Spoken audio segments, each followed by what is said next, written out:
Hello दोस्तों। तो आज हम सीखने वाले हैं 10th क्लास के एक इम्पोर्टेंट क्वेश्चन को, जो कि आपको पेपर में देखने को मिलता है कि सिद्ध करें कि कोई भी संख्या दे देंगे। यहाँ पर है √5 या फिर √3 या √7 एक अपरिमेय संख्या है। मतलब अपरिमेय संख्या को सिद्ध करने को दिया जाता है। तो दोस्तों वीडियो को लास्ट तक जरूर देखिए और हमारी यूट्यूब फैमिली में जुड़ने के लिए हमें सब्सक्राइब करना ना भूलिए। तो चलिए शुरू करते हैं। तो क्वेश्चन है, हमें सिद्ध करना है कि √5 एक अपरिमेय संख्या है। अब यहाँ कोई भी संख्या हो सकती है, √3 भी हो सकती है, √7 भी हो सकती है। तो हमें अपरिमेय सिद्ध करना है। तो यदि अपरिमेय सिद्ध करने को बोलते हैं तो पहले हम इस क्वेश्चन को परिमेय मानकर सॉल्व करते हैं। यदि परिमेय नहीं हुआ तो वह अपने आप अपरिमेय संख्या सिद्ध हो जाएगा। तो हम यहाँ लिखते हैं हल। माना कि √5 एक परिमेय संख्या है। क्या लिख लिया हमने? माना कि √5 एक परिमेय संख्या है। तो जो भी सिद्ध करने को दिया रहता है उससे हम विपरीत मान लेते हैं। यहाँ पर दिया है √5 एक अपरिमेय संख्या सिद्ध करना है, तो यहाँ हमने मान लिया कि √5 एक परिमेय संख्या है। अब परिमेय संख्या क्या रहती है? परिमेय संख्या हमें पता है, परिमेय संख्या a/b के रूप में रहती है। किसके रूप में? a/b के रूप में। तो हम लिख लेते हैं √5 बराबर a/b, क्योंकि यहाँ a/b के रूप में रहती हैं। और यहाँ हमेशा याद रखना, यहाँ a b सह अभाज्य संख्याएं हैं। ए और बी की संख्याएं सह अभाज्य। सह अभाज्य वो संख्या रहती हैं जिनमें केवल एक से भाग जाता है और संख्याओं से विभाजित नहीं होती। केवल एक से विभाजित होती हैं और संख्याओं से विभाजित नहीं होती, वे संख्याएं क्या कहलाती हैं? सह अभाज्य संख्याएं। और यहाँ b बराबर नहीं है 0 के। अब b बराबर 0 के क्यों नहीं है? यदि b यहाँ 0 हो जाएगा तो यह पूरा कथन अपरिभाषित हो जाएगा, इसलिए b बराबर नहीं है 0 के। तो यहाँ तक समझ में आ गया आपको। अब हमें इसकी रूट हटाने के लिए क्या करना पड़ेगा? तो इसका रूट हटाने के लिए हम इन दोनों पक्षों का वर्ग कर देंगे। तो यहाँ लिख लेंगे हम दोनों पक्षों का वर्ग करने पर। अब दोनों पक्षों का वर्ग करने पर तो करनी 5 इसका होल स्क्वायर बराबर a/b का होल स्क्वायर। अब इनको हल कर लेंगे। तो अब करनी 5, अब यहाँ होल स्क्वायर है तो रूट से स्क्वायर कैंसिल हो जाएगा, तो यहाँ क्या बचेगा? 5 बराबर a²/b²। अब इसके बटे में कुछ नहीं, मतलब 1 है। अब इनका त्रिज्या गुणा कर देंगे तो ये क्या बन जाएगा? 5। अब b² यहाँ भाग में है तो यहाँ जाएगा तो किस में गुणा में चल जाएगा? 5b² बराबर a²। अब इसको 5 को यहाँ नीचे लाएंगे तो b² बराबर a²/5। अब यही हमारा क्या हो जाएगा? समीकरण 1।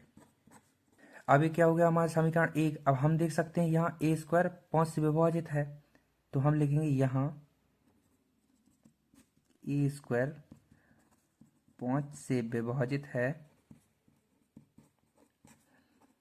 5 से विभाजित है, इसलिए a भी 5 से विभाजित होगा। अब a² 5 से विभाजित है तो सिंगल a भी 5 से विभाजित होगा। तो हमने लिख लिया यहाँ a² 5 से विभाजित है, इसलिए a भी 5 से विभाजित होगा। तो अब 5 से विभाजित होगा मतलब 5 तो उसमें रहेगा कॉमन, तो a को हम मान लेते हैं a बराबर 5 तो उसमें कॉमन रहेगा।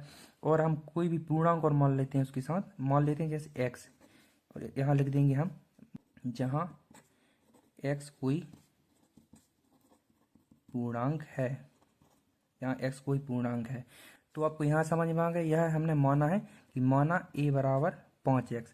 अब 5x क्यों माना? क्योंकि 5 से a विभाजित है तो 5 तो है उसमें और कोई पूर्णांक भी है, तो हमने x उसका पूर्णांक मान लिया।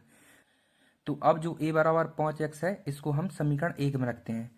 तो a बराबर 5x समीकरण 1 में रखने पर, और आपको भी यह सभी स्टेप लिखनी है जब भी आपको पूरे नंबर मिलेंगे। तो हमने क्या लिख लिया? a बराबर 5x को समीकरण 1 में रखने पर। तो समीकरण 1 क्या है हमारा? समीकरण एक है बी स्क्वायर बराबर ए स्क्वायर बटे 5। यहाँ हम ए का मान रख देंगे, तो बी स्क्वायर बराबर ए का मान रखना है क्या 5x, तो 5x का स्क्वायर बटे 5।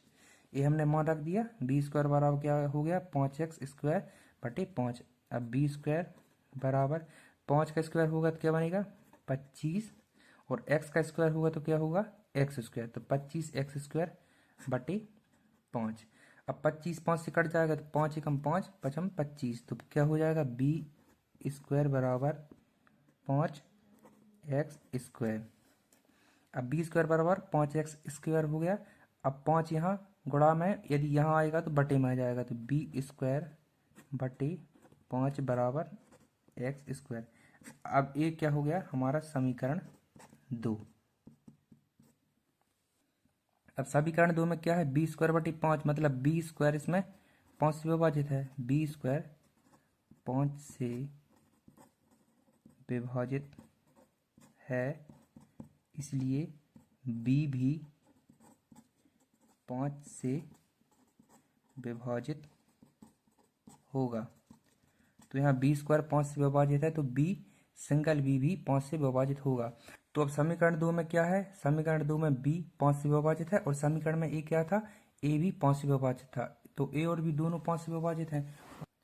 और सबसे पहले हमने देखा था यहाँ ए और बी सह अभाज्य संख्या हैं, जो कि केवल एक से विभाजित होंगी, किसी भी संख्याओं से विभाजित नहीं होगी। तो यहाँ ए और बी दोनों 5 से विभाजित हो रही हैं, तो हमारी यह कथन गलत है। तो हम यहाँ लिखेंगे ए और बी दोनों 5 से विभाजित हो रहे हैं, तो हमारी मान्यता गलत है। हमारी मान्यता गलत है। तो हमारी मान्यता की क्या थी कि 5 परिमेय संख्या, तो हमारी मान्यता गलत हो गई, इसलिए 5 1। तो हमारी मान्यता क्या थी कि करणी 5 एक परिमेय संख्या है, तो इसलिए करणी 5 एक अपरिमेय संख्या है। और यही हमको सिद्ध करना था कि √5 एक अपरिमेय संख्या है, तो यह हमारा सिद्ध हो गया। तो दोस्तों उम्मीद करते हैं कि आपको यह क्वेश्चन समझ में आ गया होगा। और दोस्तों यदि आपको समझ में आ गया हो तो हमारी वीडियो को लाइक करें, अपने दोस्तों के साथ शेयर करें, और हमारे चैनल को सब्सक्राइब करना ना भूलें। और दोस्तों कमेंट कीजिए कि आपको नेक्स्ट वीडियो किस टॉपिक पर चाहिए। तो चलिए मिलते हैं नेक्स्ट वीडियो में। Thank you so much.